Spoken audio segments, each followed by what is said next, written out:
37th parallel on America's haunted highway. It's Pixelated Paranormal, your guide to the unusual and the strange.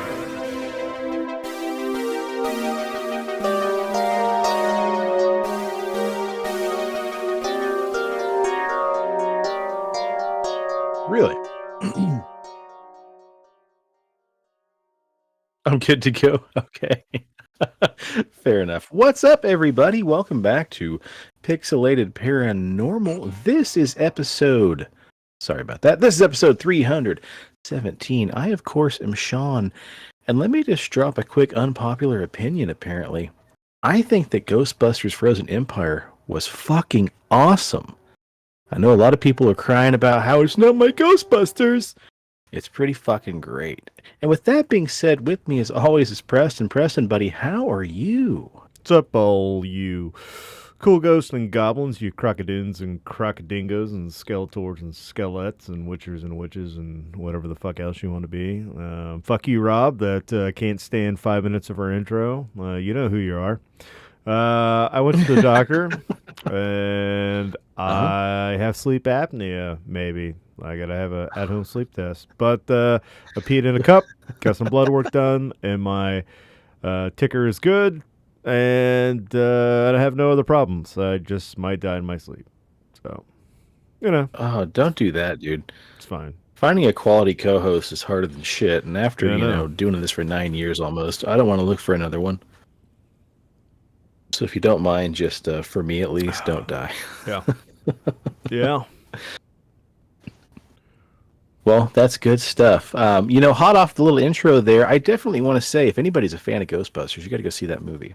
Do you guys have any plans of going before it comes home? We're going to try. I don't know. The wife's work schedule sucks lately, and we were trying to go to it this weekend, but it probably ain't going to work out, so we might try to see it next week. So... yeah. Nope. I hear you, dude. Shayla got a night free, and we just took advantage of that and went and caught it last night, and it's pretty great. So, well, with that being said, these last few episodes, we've dealt a lot with the weird stuff going on underneath our feet, and it seems as though, apparently, there's a lot of cool stuff going on above our heads right now as well. And with 2024 barely being a couple months old, all of a sudden, we got solar flares exploding, wreaking havoc on our cell phones, meteors barreling towards Earth, comets buzzing by, and apparently even a record-setting solar eclipse happening in less than 2 weeks from now. But if you read the title, you're going to ask yourselves, what the hell does this have to do with lizard men? Well, just stick around and you might find out.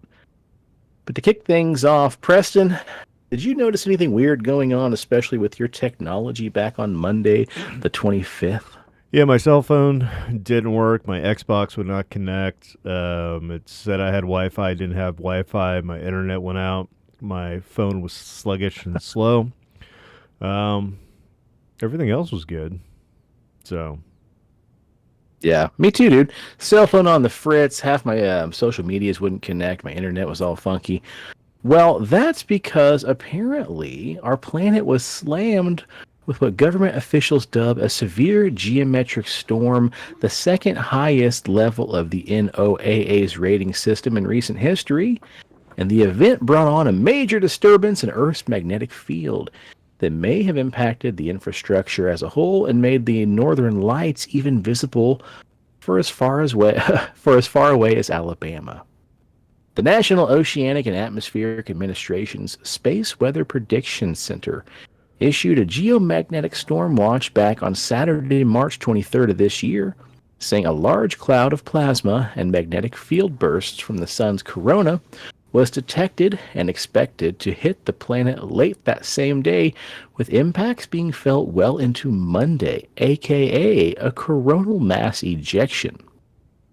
Now, this particular CME, as it's called, exploded alongside a solar flare on Friday, March 22nd, an event that occurs when the electromagnetic radiation supply erupts from the sun. The NOAA says these flares can last for hours, and the eruption travels at the speed of light, meaning the impact can hit Earth as soon as observed. An X-class flare, like what we observed with the CME on Saturday, is the strongest type of flare, although this particular one was not the strongest on record. However, what's interesting, though, is the effects of this thing lasted clear into Wednesday, March 28th. They said the public shouldn't be concerned, though, but a moderate geomagnetic storm was possible. By Sunday afternoon, however, the agency alerted a severe storm that could potentially impact technology, messing up GPS systems, causing batteries to run lower, and apparently even causing a lot of text messages and cell phones to get delayed. I guess even the northern lights were observable from as far away as Alabama. Other technologies impacted included high altitude power systems, damage to transformers, and even messing up airplane flight ground control, having to issue corrective actions for orientation. So, dude, planes trying to land were even slightly getting fucked up by this thing. Insane. Yeah, dude. Wild shit.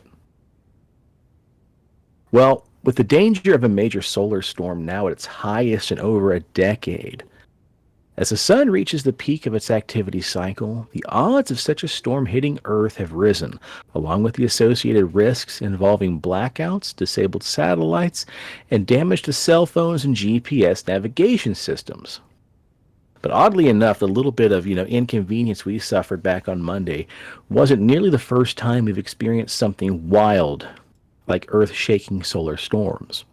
Apparently back in 1859, almost the entire world witnessed a major solar shell shock when, due to a massive solar storm, the aurora borealis glowed so bright it could be seen as far south as in Colombia for nearly an entire day. And apparently the sky at night was so bright that people in the U.S. reportedly were able to read their newspapers by the light of the sky. And even gold miners of the time said they woke up in the middle of the night thinking it was already morning. They got up, started making breakfast, and started heading to the mines, only to realize it was only early in the morning, around like midnight or 1 a.m.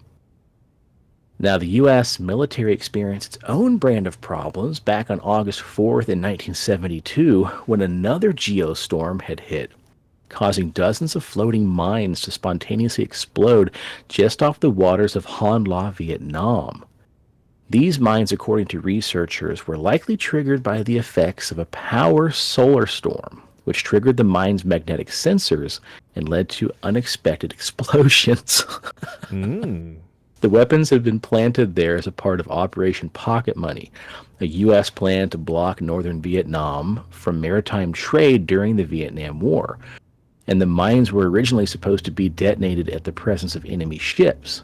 But on that summer day back in 1972, apparently U.S. troops flying overhead didn't see any enemy vessels that might have caused the mines to go off, but they witnessed a bunch of exploding mines just... And then good old Quebec learned the lesson back in 1989, when a solar storm knocked out the province's power for 9 hours. Holy shit, dude. Anyway, in the most extreme scenarios, some power grids could be knocked out for entire weeks or even months. Experts have said that a powerful enough solar storm would possibly even be able to disable satellites, especially communication satellites in higher orbits. This could mess up GPS signals, which are used by everything from cell phone networks to power grids, and taken alongside wide-ranging blackouts, which would knock out water pumps essential for maintaining water supplies. A nasty enough solar storm could even simultaneously damage all major aspects of modern infrastructure, including power, food, water, transportation, security, and communication. So you imagine if all that shit just got messed up all at once, dude, it would just be, again, mass hysteria. And with that much impaired, it's easy to imagine the problems in different sectors magnifying each other. And that's on a sunny day. So imagine if shit happened during the wintertime, dude. Like back a couple years ago when we had those days when it was like negative 27 here in Kansas.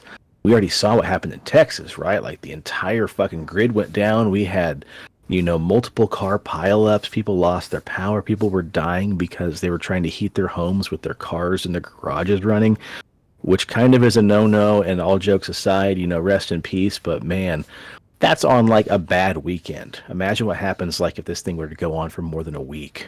Holy shit, right? But anyway, as our title suggests, that's enough of the doom and gloom. How about some fun news? Presto, buddy, you and I, of course, are no stranger to this, but coming up in a little over a week from now, on April 7th, 2024, and compared to the last total eclipse that crossed the United States back in 2017, this year is about to see a solar eclipse which is going to last longer, the sky will fall darker, and the sun itself will be a much livelier show. That's right, folks, we're talking about the 2024 solar eclipse is just around the corner. And millions more people will be able to step outside their front doors and see one of the most astounding astronomical events of their lives. And get this, it'll also be the last major solar eclipse to cross North America for the next 20 years. So all this to say, this means this is an especially rare opportunity for the casual observer and scientists alike to enjoy a massive solar eclipse, some of which, many people haven't even seen before. And something else that makes this one so special is that the moon will be at a point in its orbit where it'll be extremely close enough to the Earth in April, making it to appear particularly larger than even most full moons. And as a result, for anybody fortunate enough to make it in the path of totality, of course that's when the moon completely blocks out the sun, it'll be especially an even darker eclipse and lasting for nearly 4.5 minutes. 2 minutes longer than the great old American eclipse of 2017. But as cool as this might be, you might be asking yourself, why are you guys talking so much about the solar storms and the solar eclipse? Well, that's because during this solar eclipse, there's also a heightened chance of another pretty gnarly coronal mass ejection. That's right, folks, there's a bigger chance for yet an even bigger solar storm to actually happen during this year's solar eclipse. But fear not, because, astronomers and scientists are all going to have their eyes on this thing, trying to see what's going to happen several days before it could occur. But they're saying they're going to have a much better chance to see the sun itself during this little momentary, blackout, so to speak. But that's not to say the solar eclipse might be the only thing you're going to see with your naked eyes on April 28, 2004. Because even though the main attraction is going to happen as the sun's blotted out and darkness falls across the land, blanketing the day into night, stars and planets are going to appear brighter, lighting up amid the false twilight that occurs during the total eclipse. And several of the brightest stars and planets are going to come into view. And another special visitor is going to be along for the ride, gracing our presence as it dances across the sky. That's right, folks, Comet 12P over Pons Brooks, a.k.a. the Devil's Comet, is going to make a visible appearance.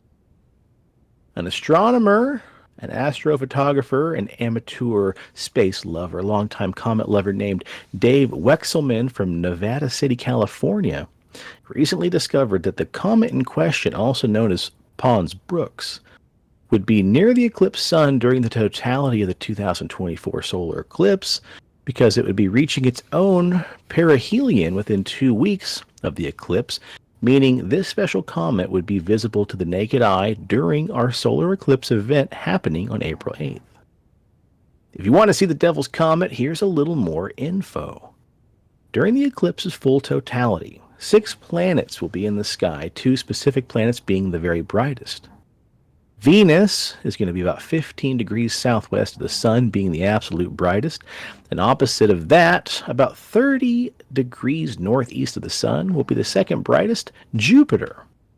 And Jupiter will serve as a convenient guidepost to find the comet Pons Brooks, as it's going to be about 6 degrees west of Jupiter and about 24.5 degrees northeast of the sun. That puts Pons Brooks roughly in the same binocular field of the sky as our gas giant Jupiter itself, making it much easier for you to also see the comet as you're trying to get your peepers on some of those bright-ass planets. And now, speaking of amateur astronomers, much like Dave Wexelman, another internet user named Scott C. Waring made some pretty big headlines back at the end of last year when he reported apparently seeing a 5,500 kilometer wide boomerang-shaped UAP, which he claims passed by the sun back on the 27th of November, 2023.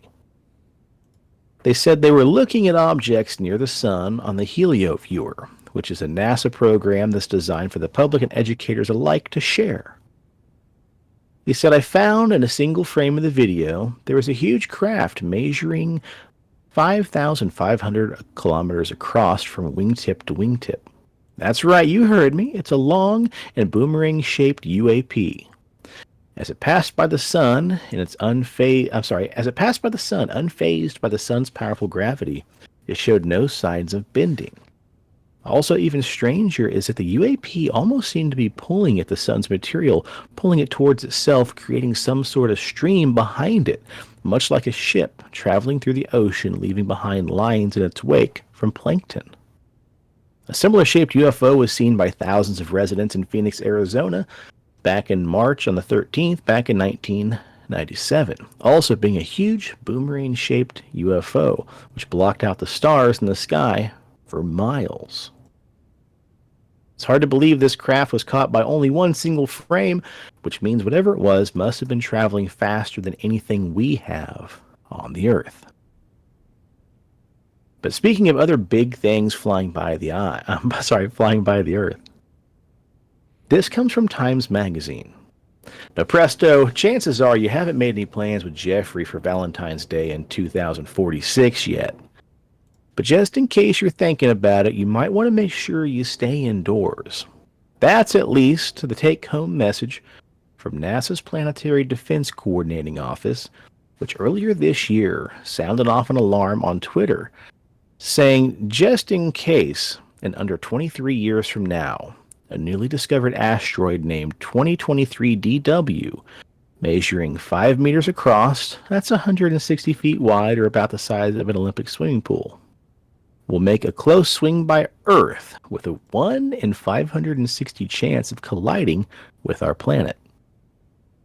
And it doesn't sound much, but 23 years is a lot of time for a rock to change its course, and since it's only been spotted for the first time back on February 27th, astronomers have a lot of additional observations to do before they can be certain of a future trajectory.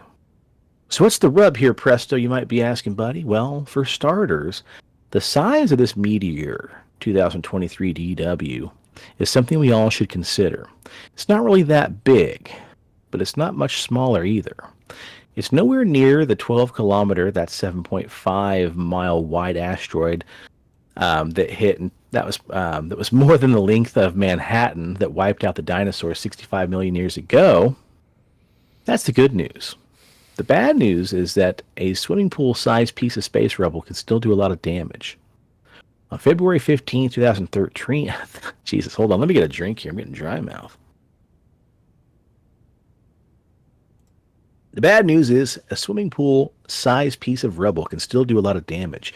If you remember back on February 15th, 2013, a projectile roughly half the size of 2023 DW exploded in the skies over Russia, injuring 1,500 people and damaging more than 7,000 buildings. Do you remember that shit? I know we talked about it years ago.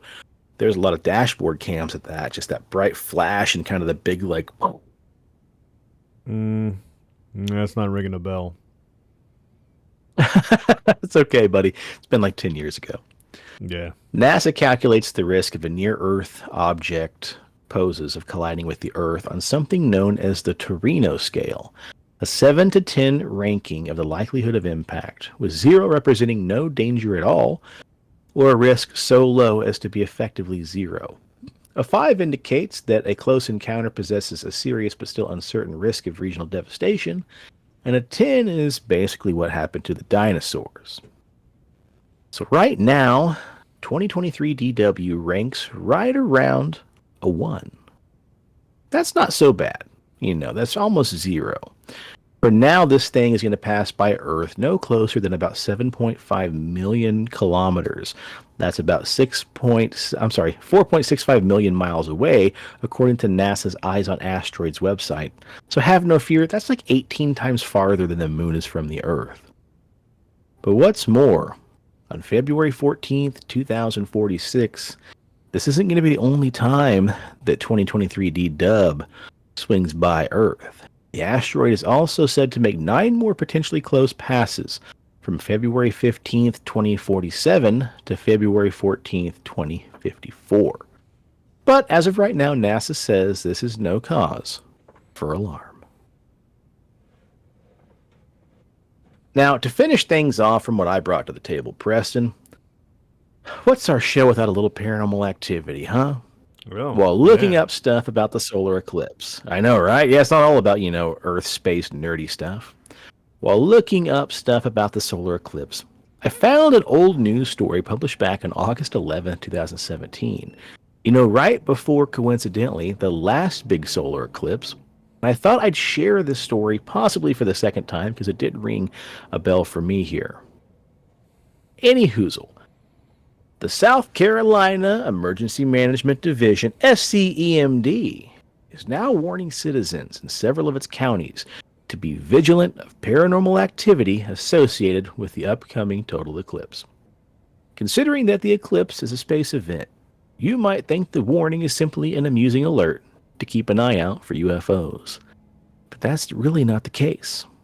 See, the SCEMD is being quite specific about its advice, asking citizens during the eclipse to be wary of lizard men. Now, it might sound like an April Fool's joke, but the SCEMD's warning is apparently completely legitimate, as South Carolina has a history of lizard man sightings. The agency had tweeted out a handy map of where lizard men had been spotted in the past, along with an overlay of the path of the solar eclipse. They said historically this map is a response to recent media reports about possible paranormal activity associated with the upcoming total eclipse. The SCEMD does not know if lizard men become more active during a solar eclipse, but we advise that residents of Lee and Sumter counties should remain vigilant. Now, of course, the first reported sighting of the lizard man took place way back in the 1980s. So presto, why don't we revisit this and go back, shall we? Back in the dense swamplands of Lee County, South Carolina, in the wee dark hours of the morning on June 29, 1988, a teenage boy named Christopher Davis was driving home from work when he blew out a tire along the edge of Scape-Ore Swamp. So he gets out of his car to change the tire, and suddenly he hears a noise, like someone running. The sound getting louder and louder, and suddenly, from the darkness, it emerged. A creature with blazing red eyes, green scaly skin, long black claws, and 3 fingers on both hands and both feet. Staggering near 7 feet tall. What else could it be, Preston? Chris fucking lizard encountered... person. Oh my god. Dun, dun, dun. You got it.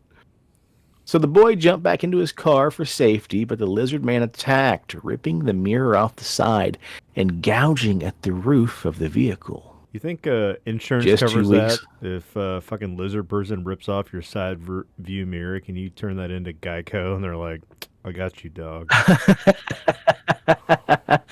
I mean, definitely not covered under state farm policy, I'm sure. But I wouldn't mind seeing, one of those commercials that has J. Jonah Jameson, recount the tale of lizard man tearing off a side mirror, dude. I'd be into it. That'd be fucking awesome. We are farmers. Bum, ba-dum, bum, bum, bum, bum.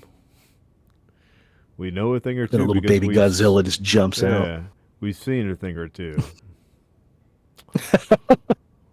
Oh. Just 2 weeks later, police were called to the scene of some other vandalisms. A car not too far from the swamp had been attacked in the middle of the night.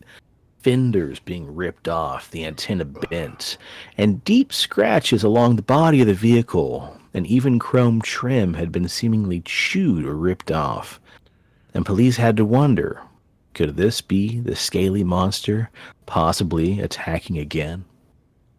Then over the course of the summer, more cars in the vicinity of Scape-Ore Swamp were brutally attacked and chewed on and scratched, and more people began reported seeing an enormous scaly green man lurking in the woods near the swamps. Police were called out, and the sheriff made plaster casts of the enormous 3-toed footprints left behind in the thick swamp mud. And they considered calling the FBI, but decided against it. So Deputy Chester Lightly, who patrolled Skateboard Swamp 4 miles south of Bishopville in Lee County, continued to hear talk of the lizard man for the next 3 weeks. 2 more men described the creature chasing them away from a spring when they attempted to take a little dip in the water. Tom and Mary Way drove into the swamp, and the lizard man nearly chewed up their entire car before they escaped. Now, I think that's a little bit of, exaggeration. The entire car? Anyway, by August 14th, the lizard man was a national celebrity, having been described on the CBS Evening News on television. But more than 200 calls a day would soon come in for as far away as New Zealand and Germany. Governor Carroll Campbell said that nobody had put a handle on what it was or where it came from. But a California researcher explained that South Carolina was dealing with the skunk ape, or more commonly known as the old Bigfoot. Columbia radio station WCOS even offered $1 million as a reward for the capture of the elusive lizard man. But as Governor Campbell said, this thing is quite the elusive fellow. But then, as cooler days and nights of the fall approached, the lizard man receded back into the swamp, and suddenly, just as quickly as he showed up, he disappeared. His summertime reign of terror ended, but a legend was left in his wake. So over the decades, there have been plenty of sightings on occasion of smatterings of automobile maulings, always in the vicinity of the swamp around Bishopville.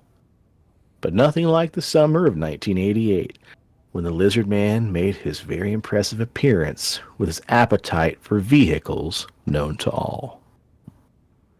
Now, the eclipse was slated to take place on August 21st, so it's sure to be an exciting event, but had you lived in South Carolina, you would have seen plenty of warnings from your local government. Which I think is just fucking awesome, dude. Yeah.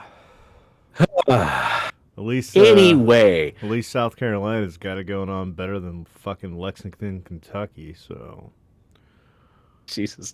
Here's what's cool though, dude. I'm glad you brought up Kentucky, because during that same eclipse, there were a lot of people chattering about how that totality was going to cross near. Oh God, why am I forgetting it? Evans, was it? Oh shit, where did that happen? Where did the Goblin Siege happen? Why am I drawing a blank here? The Kentucky Goblins. Oh Jesus, I had it and I was going to mention it. Hold on, quickly researching here.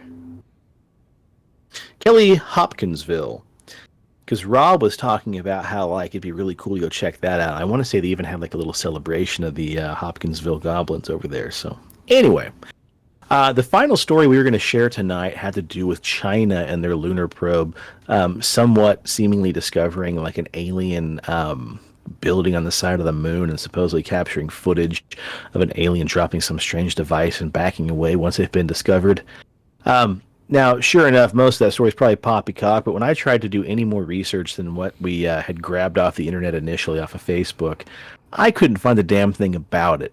So there was a much better segue from what I talked about into what Preston's about to talk about. But anyway, Preston, do your best, buddy, with all this talk about celestial happenings, cosmic wonder, the sun and the moon, and reptile people. Why don't you do your best to try to marry everything together and take us home with your main story for tonight's episode? You got it. In the dusty scrolls of ancient history, there are tales of epic figures whose awesomeness transcends mere mortal status, making them the rock stars of yesteryears. Enter stage left, the one, the only, Yellow Emperor of China, Wang Di. A legend so big, he puts Bigfoot to shame. And since it's been a few years where we covered the air quotes real history of this guy, tonight I'm going to tickle your curiosity with another side of this tale. I think could be the same guy as the first emperor, it could be a different guy altogether. I'm no historian. You know, every time like Wang Di, Wang Wong, I don't know. Could be the same guy is what I'm saying. Anyways, rumor has it his reign was so ancient it makes your grandmother's recipe collection look like yesterday's news. We're talking way back in the 27th century BCE. Wang Di wasn't your run-of-the-mill emperor. Oh no, this guy was the OG father of Chinese culture, dishing out mind-blowing achievements like it was nobody's business. From inventing acupuncture, which is fucking amazing, so thank you, to giving the world wooden houses, bow and arrow, bronze coins, and even written language. But wait, there's more. This emperor, who most legends fade into history like last week's leftover, the Yellow Emperor is still making headlines in the history books. Some say his legacy goes beyond earthly escapades, so move over pharaohs, because the Chinese believe their emperors were hand-delivered wisdom straight from the heavens, earning them all the title, the Son of Heaven. According to ancient Chinese gossip, the Yellow Emperor wasn't your average Joe. He was a cosmic superhero who descended from the heavens to sprinkle some wisdom on us mere mortals. After a century of ruling like a boss and dropping knowledge bombs left and right, it was his time for his grand exit. And let me tell you, his departure was more than epic. Picture this. He set up a mysterious cauldron, the key to his one-way ticket back to the stars. As he flicks the celestial switch, boom! A yellow dragon, so there's her segue, like lizards and shit, right? A yellow reptile, I'll take it. reptile. A yellow dragon swoops down from the heavens like Uber Eats on steroids, ready to whisk him away on a cosmic journey. That's you, buddy. I added you. So riding a yellow dragon, this automatically makes you an alien. That's what you're coming to tell me here? Yeah. So let's back up just a bit.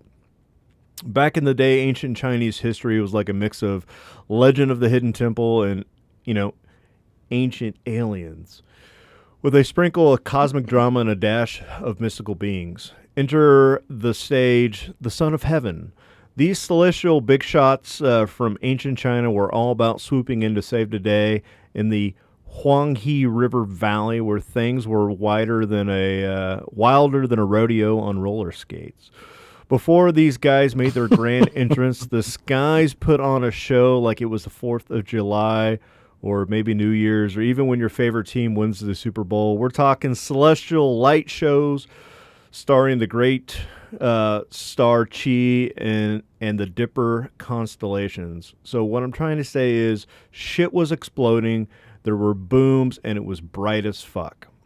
Now, let's fast forward to Tibet, where the pre-Buddhist Bon religion spilled the tea on the mighty friend of virtue and kindness who popped out of an egg like a cosmic Kinder Surprise. You know those little Swedish chocolates that, the egg, you crack it open and there's like, boop, toy?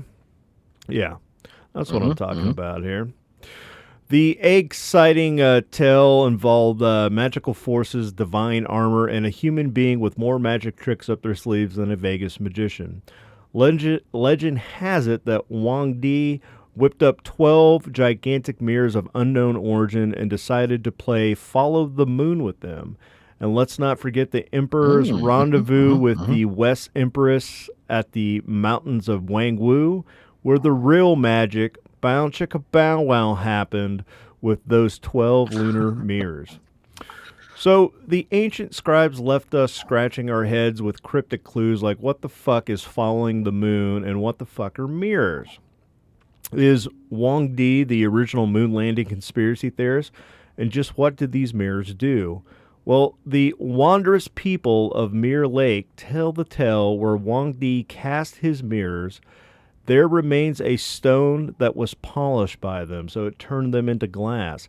And creepers, or creeping grass, does not grow on that stone. But what about Wang Di and his mystical tripods? Wang Di's tripods weren't your run-of-the-mill kitchenware. Oh no, they were the likeness of the great infinite. Basically, the universe's secret sauce to tripod form. Standing tall at 3 to 4 meters, these bad boys were like the Beyonce of tripods, with legs sturdy enough to make a table jealous. And get this, these tripods weren't just empty vessels, they were chock full of spirits, like a ghostly party inside a metal cocoon. Now, here's where things get even weirder. These tripods weren't just for show. Nope. According to ancient Chinese grapevine, these bad boys emitted noises and voices. And let's not forget that the dragon connection. Legend has it that these tripods were dragon-shaped walkie-talkies. They were the ancient iPhones for communicating with the stars. That's right. These babies were strategically placed to point at the star Xuanyan, a.k.a. Rigirus, and the Regulus. I don't know. Whatever. I suck at pronunciation. And the Leo constellation. I think you nailed it, buddy. I think you had it. Regulus. I don't know. Anyways, now nestled 18 kilometers northwest of the Zhonghui lies a mountain that once bore the name Summit Lake Mountains, owing to the serene lakes perched atop its summit. Legend has it that the Yellow Emperor himself once commissioned a grand tripod to be cast there, thus bestowing upon the mountains its current moniker. The mountain stands tall as one of the 4 renowned peaks in southern China, a testament to its historical significance and natural beauty. Now, this mountain contained a tripod not only...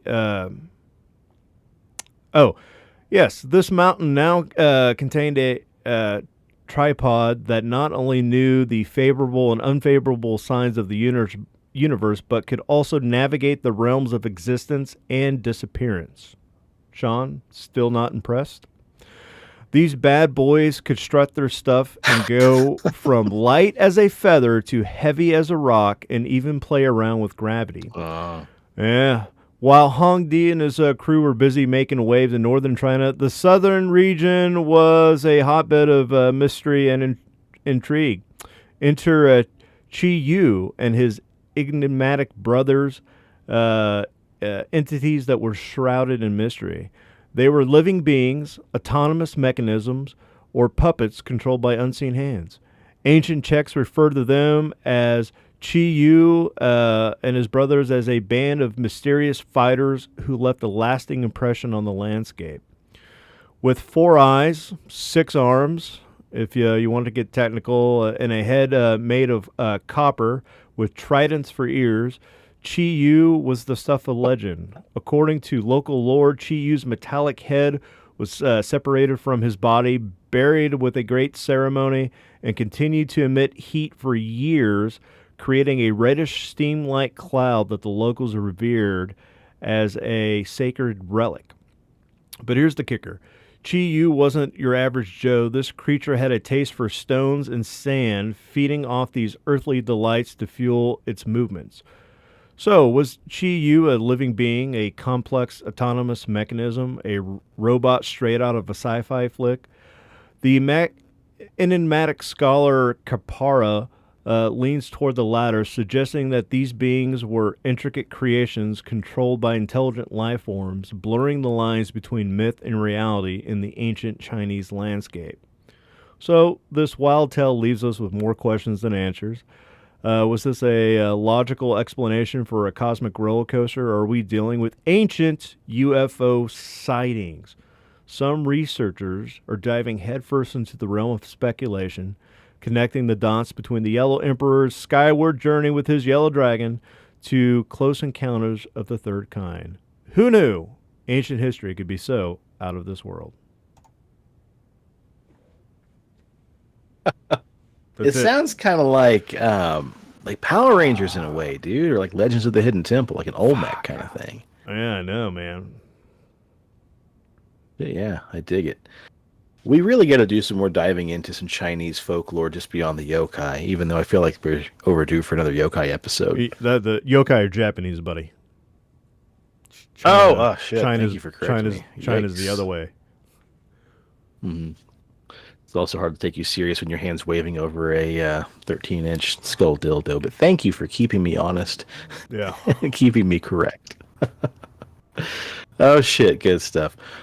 Well, folks, that's about all we have on this episode. I just wanted to kind of talk about all the crazy shit buzzing towards the Earth, giant meteors. We're about to go extinct like the dinosaurs, blah, blah, blah.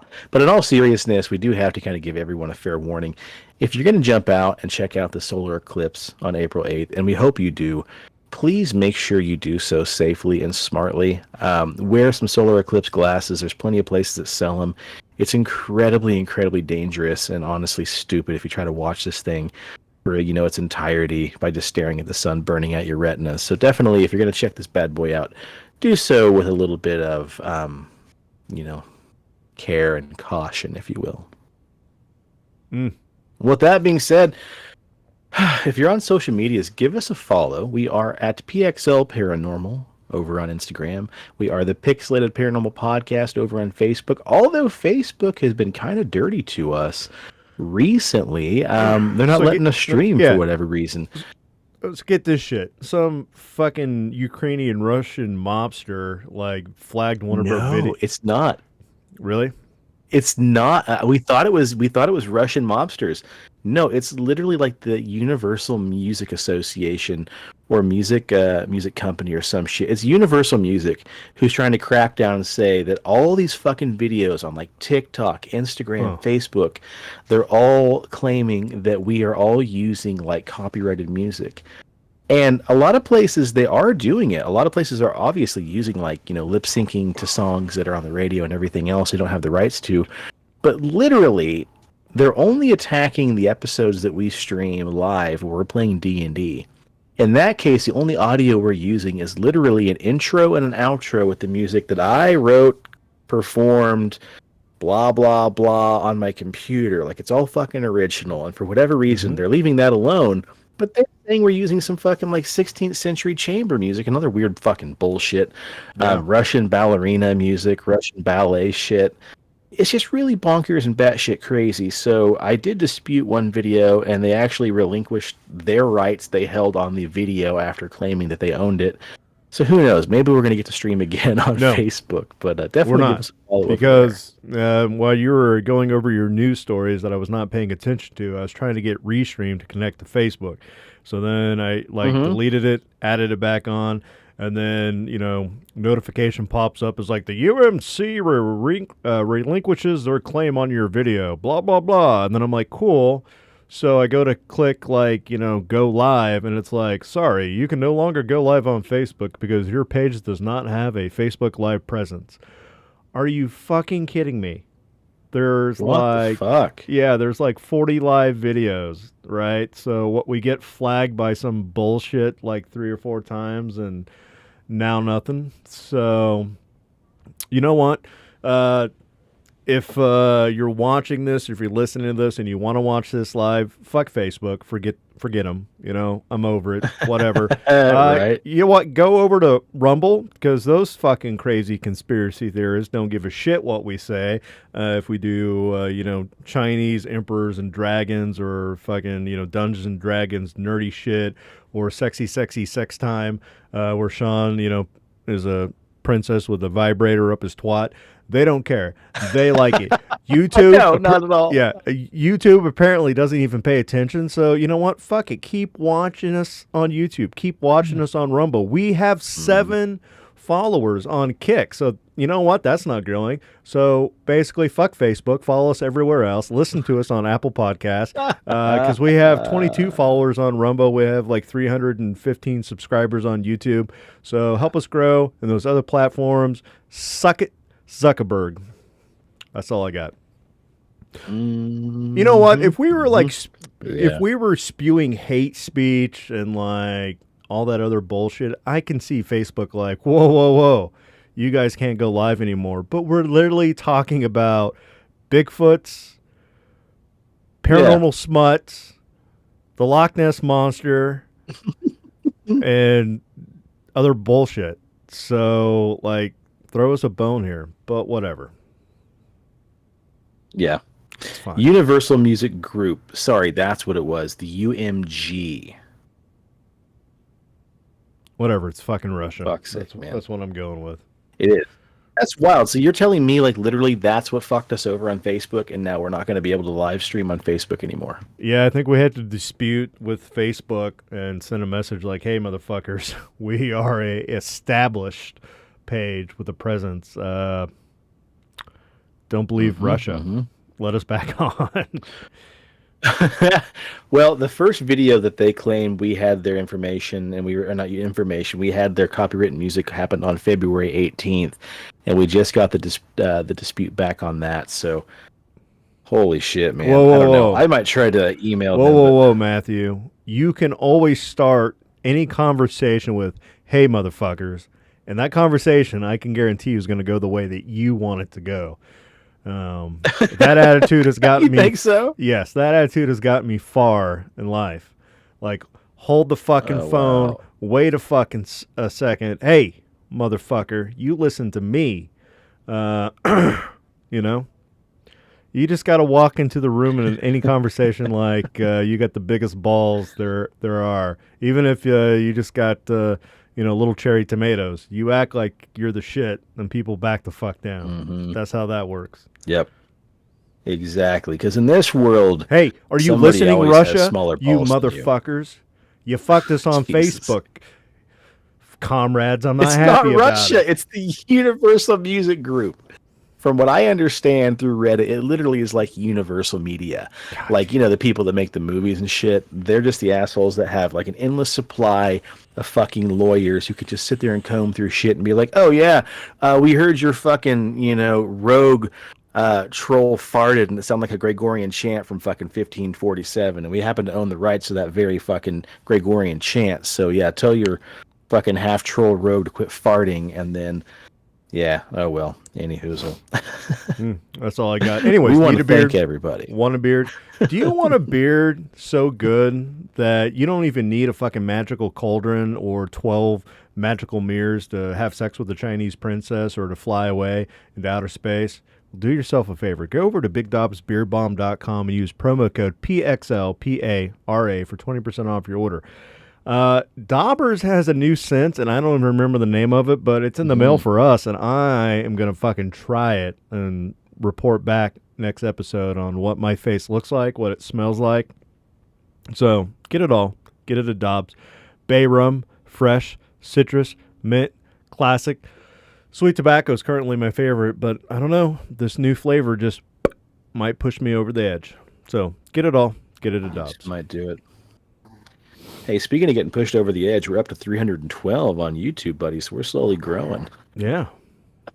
I guess I better fucking start that TikTok up too, man. Yeah, we're not showers, yeah, we're growers. I've had a lot of people talk about TikTok, man, so we'll just have to up the ante on this production, man. I think Lazarus mentioned something about throwing some slides up on Facebook. We really ought to, dude.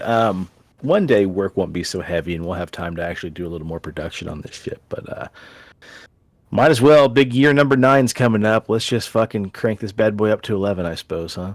Yeah. Yeah. But, so we're gonna do that.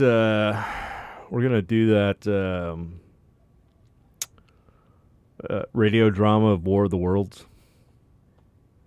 I want to. We need to start getting that put together too. So, guys, if you and gals and everybody else, if you'd be interested in loaning your voice to a couple lines, we want to do a production of War of the Worlds because the actual rights to the teleplay have become free to use, and we really kind of want to do something fun with that. I'd love to knock it out and have it done before our 9-year anniversary, but I don't know if that'd be enough time because it's going to be a bit of an undertaking to take that many files and press it all together. But if you're interested in doing that, shoot us a message over on, I want to say on Facebook. That should still be good until, the Russian Universal Music Group, gets a shutdown. Shoot us an email at pixelatedparanormal@gmail.com or message us over on Facebook or Instagram. But let us know because we're going to want to start getting people rounded up for that. I'm not sure how many parts there are, but we'll make it work for sure. If we have to just kind of do a little bit of finagling in there as well. We definitely want to do that. That'd be a lot of fun for sure. So Yeah. cool. in the Wichita area, please stop by, see Leslie and the rest of the gang over at CD Trade Post Pawnee and Seneca. Check out Paranormal Egg Experience, and also please check out paranormal.cafe. Cool. All right, well, with that, raise your glasses. Cheers to the weird shit in the world and those of us who love to talk about it. And stay spooky and stay on the paranormal highway. The cast at Pixelated Paranormal would like to thank you for listening to this week's episode. Pixelated Paranormal is here to tell you tales of the fantastical, the strange, the unknown. Tales that will move you a little further down the paranormal highway. If you'd like to share your own listener story, we would love to hear it. Email us at pixelatedparanormal@gmail.com. Again, that's pixelatedparanormal@gmail.com. We'd really love to hear from you. Again, thanks for listening to this week's episode of Pixelated Paranormal, your guide to the unusual and the strange.